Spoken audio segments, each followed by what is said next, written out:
Oh, hello everyone. Hello, hello. Yes, can you believe it's time for another Janome Continental Club Facebook Live featuring, of course, that gorgeous, beautiful CM17. And as usual, I've got lots to share with you. And here I am. Hello, hello, hello, everyone. Thank you so much for joining me today. It's always fabulous to see you all here in the Janome Continental Club. Yes, my name is Michael Smith, the National Education Manager of Janome Canada, and I'm back from my palatial estate here in Collingwood to share more of the Janome love about the fabulous Continental CM17.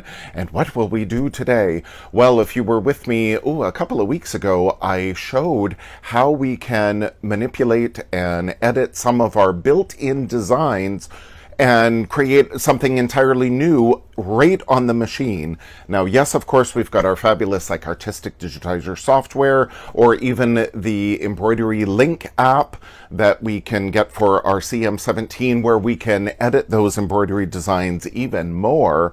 But, a lot of the feedback I receive is, maybe you're not already that, technologically advanced, and maybe you're not comfortable with all of that software yet. So first we can do some more manipulations, some more editing on the machine to create some of these designs as the springboard. And then maybe later you'll get comfortable with, again, things like the embroidery link app. For example, there's always, with Janome, there's always options. There's always more ways to do the same thing. So today we're going to be working directly on the machine, creating some very fun, interesting new designs here. So let's flip back around. And here we are in front of that gorgeous CM17, and you'll see these are the designs actually that I'm going to be showing today. When I was here a couple weeks ago, I was showing you all, oh yes, look, now these adorable monsters. Originally, these guys, and this guy here, originally were in the 550E, some in the hoop projects.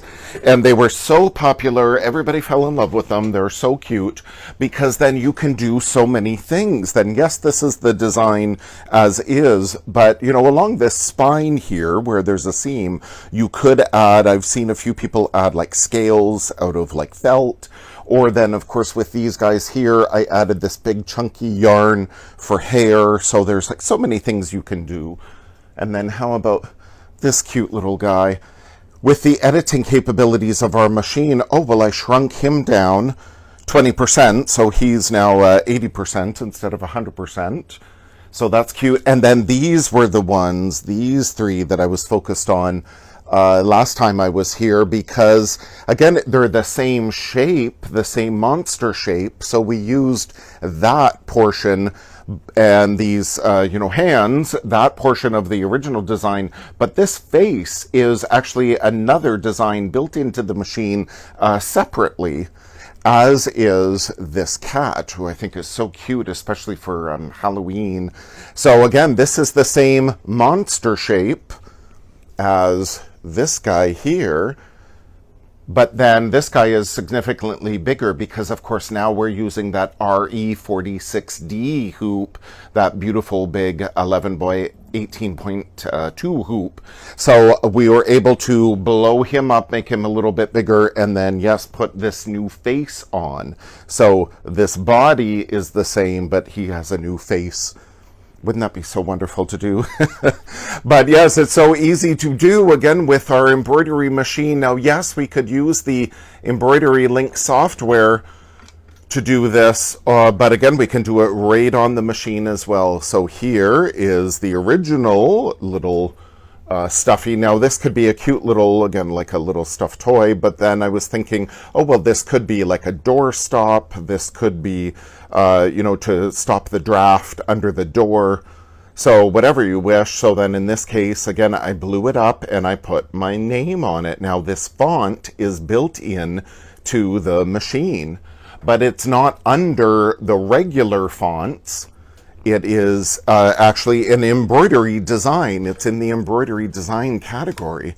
So, again, we've got that fabulous RE46D hoop. So when we're here in our machine, We again go into our embroidery category, and then let's scroll down to the embroidery mode, switch, yes. So simple, so easy. Now, I always love having the resume mode on. I'm not going to click that now because I'm going to show you how I created this all, but I always suggest in your settings, turn on the resume mode, and that way when you turn off your machine, your design that you previously were working on will come right back up. It's so wonderful, especially if you end up losing power unexpectedly. So here, when we are in our embroidery screen right now, you'll see I've got that beautiful PM precision marker on that special embroidery foot with the light that shines down on our fabric for that perfect embroidery placement. But right now my screen is all gray because I don't have anything selected. So in the CM17 we can select our designs either by the little flower icon is the designs. We can scroll through all the categories here to find our designs, or we can go in, the next icon over is the flower with the hoop around, so we can find our designs by hoop size to make it a little faster. So again, we're going to use that RE46D hoop, and we scroll through these big, gorgeous designs. So many beautiful choices. And then, yes, we get into our little monsters are in the hoop category. Now, don't you love here, as now in the CM17, they're joined by, you know, a dog and a cat and some more animals. So they're really, really cute, very fun. If you've never done in the hoop projects before, this is a perfect jumping off point for you. So simple. So I'm going to select number 52 here. Whoops, there we go. Very important when using this big RE46D hoop. Yes, we want to make sure we have enough room around our machine, especially the back of the machine, for this hoop to move. So there is my hoop, and don't you love the way that these hoops, for those who are not familiar, I love the way these hoops just slide right in to this carriage. Now, I always recommend put your 2 fingers on the back of this cup link here, and then just with your thumb, you click in that hoop. I find a lot of times, now to quick release isn't that great. So again, carpal tunnel, arthritis, you don't need to worry about it at all. I find a lot of times people will get this there, but they don't really give it a good push. So then they're wondering, hey, why isn't my hoop showing up and everything? You really do need to give it a good firm click, and then we know it's there. So yes, back here on our screen. So now we can do some editing capabilities. And again, if we had artistic digitizer software, we could do this. Oh, if we had the, again, embroidery link app on our iPad or Android tablet, we could do this here. Or again, we can just do it right on the machine. So first thing I want to do is this editing icon up here with the little hoop and the flower and then the little pencil. So that's our edit screen. So you'll see, oh yes, we've got lots of extra room for this design, because originally this design was made for the 550E with the 7.9 by 11.2 hoop. Now we have a bigger hoop here in the CM17. So we can go down to the editing capabilities here, and the big piece of paper with the little piece of paper is sizing. Now most of our designs, we can increase 20% or decrease 20%. It depends on the digitizing, but in this case, yes, I'm going to blow him up all the way up to 120 and then click OK. The thing about all of our editing capabilities, we can do one thing at a time. We must always select it, change it, and then hit OK before we do the next bit of editing. So here is my design, but I don't want to stitch him out in general. I think this would be a great template to use as something, again, to stop the draft from under the door. So instead of using him just like this, we're going to go into our designs here and again scroll through. Now here are our regular fonts up here, the big A and the little a. So these are our regular fonts in here, and again, perfectly fine. We select all of those. But instead, did you know that in the design category of all the embroidery designs, we can scroll through and they're towards the end. Oh, look, there's that beautiful flourish alphabet, originally in the 500E, but it's also in here. It's beautiful. And then, yes, we've got like cross-stitch letters. Those, these ones remind, again, very beautiful. It sort of reminds me of like some Asian script. But yes, then we have more here, and again, a little bit more, almost like the flourish alphabet. These ones are more like block letters. This would be great for, I think of, you know, like sports teams. You know, this is the kind of lettering that would be on their jerseys. So we have all of these lettering, all of these fonts as regular embroidery design. So I like this curly Q1, number 38. So then here we can do, I'm going to do burr. Instead of this face, I'm going to stitch out burr as my little draft stopper. So here is my big B. Now it may be hard for you to see, but there is a yellow line, a yellow box around whatever we're going to be working on here. So I'm going to go down to my editing capabilities, my little continuous circle here to rotate that. And then again, we click OK. And then, yes, this is too big. We can see the outline of my shape here, and that is too big. So then I can go into, again, the piece of paper again and shrink him down. In this case, 80% works out perfect. Click OK, and now we can slide him in place a little closer where we want to be. And then, of course, we've got our jog keys down here to refine the placement exactly where we want. Now, it may be hard for all of you to see, but on my screen, I do see the outline on this, on these in the hoop shapes. There is the outer dimension here, the outer line, and then there is an inner line, which will actually be the stitching line of when we finish all of our embroidery, then we lay another piece of fabric on top and then stitch this. The last thing we'll do is stitch this inner line, and that's going to stitch the two of them together. They've even included a little opening over here is where we're going to flip this design right sides out, and then we can stuff it and slip stitch that closed by hand. So we can see exactly where we want this design to be. So yes, let's go back in and we'll do a R. Again, so simple, so easy to do. Then I figure, yes, we could do this again in software, but it's also just as fast to do it. There we go, to do it on machine. So let's click OK, and again, we can move him a little bit more. And with these jog keys in particular, we can really refine him. You know, we don't want to cut off too much of this little swirl, this little loop, but even if we do end up cutting him off a little bit in that seam, it's not the end of the world. Again, this is just going to go across the bottom of the windowsill, or maybe again across the bottom of the door just to stop a draft. So it's okay if it's off a little bit. Now again, I want another R, so here we've got a blank piece of paper, then with another piece of paper in front of it. So that is our copy button. So a lot of times when you hit that and you go, oh, where's my design? Well, it's on top of the original. We have to then scroll. There we go. We have to select it, and then we can move it off.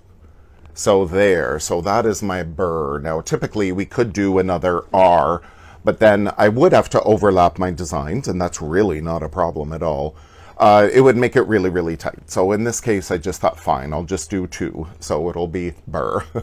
So when we go to stitch this out and I say, okay, this is beautiful, it's exactly what I want it to do, we hit OK. And then we see all of our color chart here, and then this is how many stitches it's going to be, our projected time. Now I do have the machine slowed down to 400 stitches per minute, so it's nice and slow. And again, maybe if you're embroidering in the same room as someone's watching TV, for example, you don't want it to be so noisy, so then you can slow it down a little bit. For really intricate designs, I like slowing the machine down as well. And then, with metallic threads, I always slow the machine down as well too. So as we can scroll through all of our color charts here, again, it's going to do all of these, and then, there's the yellow like the 204, so it's going to do like all of these. These are all the 206s, then the 001. Now, these are all Janome polyester threads that we typically use for embroidery. You can go in and change the color palette in your settings. For me, I always use Janome thread, but if this is what the numbers you're wondering, they're all, again, from the Janome polyester line. So here is the 001, and then I go to 002 is going to be the eyes. Now, it's a little bit, maybe hard for you to see exactly what's going to be stitching here. So down near the bottom of the screen, we see the icon, a little flower with one petal highlighted. And then there's the line, and then there's the big flower that's all highlighted. If we select this icon, now that flower with the one petal highlighted is selected. So now this isolates exactly where, what color is going to stitch. Everything else kind of fades in the background. So it's a little bit easier to then see what exactly is going to stitch. With this color 206, yes, it's these big dots, but it's also going to be this outer line to show the dimension of my design. So in order to get to that outer line, let's say if you want a certain portion of your design to stitch out of the same color, I don't want to start it because I don't want these to stitch. So then we use the plus and minus. Now we can go stitch by stitch by stitch, and we see the little X of where our needle is, where the carriage is moving. But then if we hold the plus button here, then now we can jump up by tens. So we can, go up by, boom, tens, faster. So then we're getting around to find exactly where we want to start stitching.